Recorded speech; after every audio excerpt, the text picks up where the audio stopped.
Kenya has just unveiled a massive 45,000-acre sanctuary that isn't just a win for wildlife, it is a bold declaration of African sovereignty over our natural wealth and economic destiny.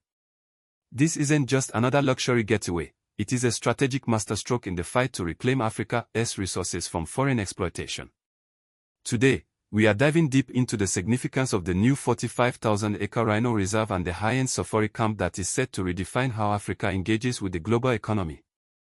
We aren't just talking about tourism, we are talking about land ownership, economic independence, and the Africa Rising narrative that is currently shaking the foundations of Western influence in East Africa. To understand why this move is so significant, we have to look back at the history of African conservation. For decades, much of our land was carved up under colonial systems where local communities were sidelined while protected areas were established for the gaze of the West. However, the tide is turning. Kenya is now pioneering a model that integrates high-value ecotourism with community empowerment.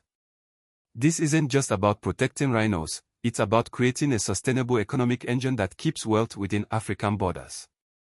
The scale of this new reserve, 45,000 acres, is staggering. In an era where land is the ultimate currency, Kenya is securing its footprint. While some global fans are currently distracted by sports headlines like Mexico versus South Africa or Pakistan versus South Africa, a much more profound shift is happening in the East African corridor. This expansion serves as a blueprint for other nations to secure their borders and resources against external pressures. Let's analyze the current situation. The establishment of this safari camp isn't just about luxury, it is about high-value, low-impact tourism. By creating a premium experience, Kenya can attract high-spending international visitors while maintaining the integrity of the ecosystem. It is a move that proves Africa doesn't need to sacrifice its environment to grow its economy. Like this video help more Africans see this story. The infrastructure being built here is designed for longevity. Unlike previous models that relied on heavy-handed international NGOs, the current strategy involves local investment and partnership. This means the jobs created, the infrastructure built, and the profits generated are staying in Kenyan hands. It is a move toward economic self-sufficiency that many African nations can and should emulate. Now, let's look at the key players involved in this movement. The Kenyan government has signaled a clear shift towards public-private partnerships that prioritize local stakeholders. This includes not just the national parks authorities, but also private investors who are willing to invest in green infrastructure.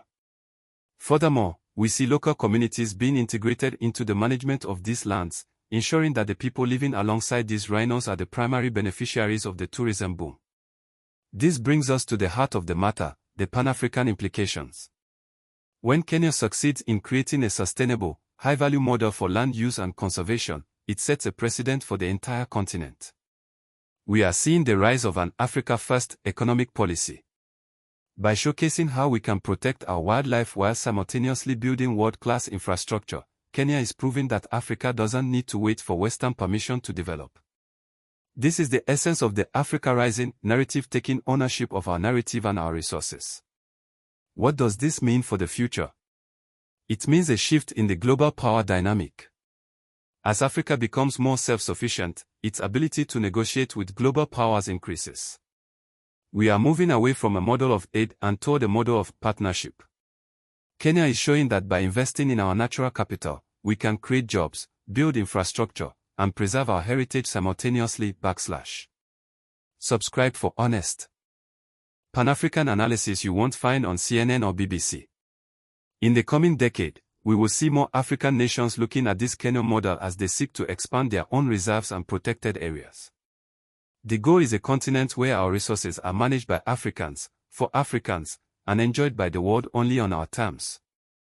The rhino isn't just a symbol of nature, it is a symbol of resilience. And Kenya's bold move ensures that this legacy continues for generations to come.